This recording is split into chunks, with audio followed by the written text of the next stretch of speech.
Good afternoon, I'm Charles Lejano. This is One News Now. Hundreds of individuals from various sectors took to the streets in UP Diliman to protest the passing of the anti-terror bill. Participants of the indignation rally wore masks and practiced social distancing as they lamented the measure for allegedly encroaching on civil rights. Representatives from Anakbayan said the anti-terror bill could be used as an instrument for state agents to crack down on dissenters and ordinary citizens who are critical of the government. They called on officials to junk the bill, which was passed by the House of Representatives on third and final reading last night. Rights advocacy groups, as well as the Human Rights Commission, are also up in arms against the measure. The CHR says the bill's broad definition of terrorism paves the way for possible abuse and could limit substantial freedoms, including expression of dissent or mere critical opinions against the government.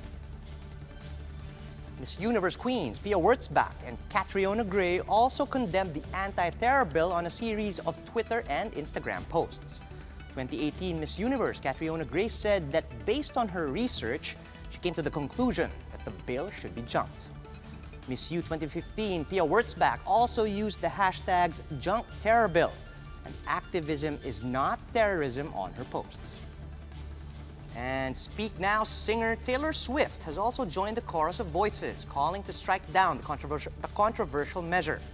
The pop star shared information and donation links to several causes such as Black Lives Matter Canada and the Junk Terror Bill petition.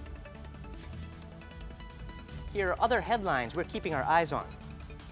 Religious gatherings in areas under modified GCQ can now accommodate up to 50% of the venue's seating capacity.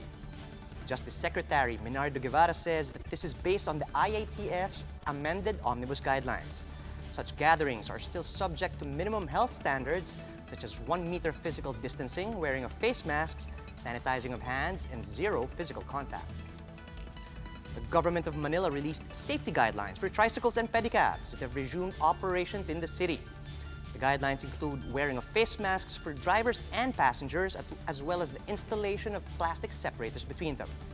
Only one passenger will be allowed per trip, and trips cost 20 pesos for the first kilometer and 5 pesos for each subsequent half kilometer. And the malaria drug that US President Donald Trump has been touting as a shield against COVID-19 turns out to be a dud. Results of a study published by the New England Journal of Medicine show that hydroxychloroquine was no better than placebo pills at preventing the SARS-like disease. The study of Dr. David Boulware, an infectious disease expert at the University of Minnesota, involved 821 people from the United States and Canada living with someone diagnosed with COVID-19 or was at high risk of infection because of their job. For more updates, follow News 5, the Philippine Star, and Business World Online. I'm Charles Lejano. We are One News.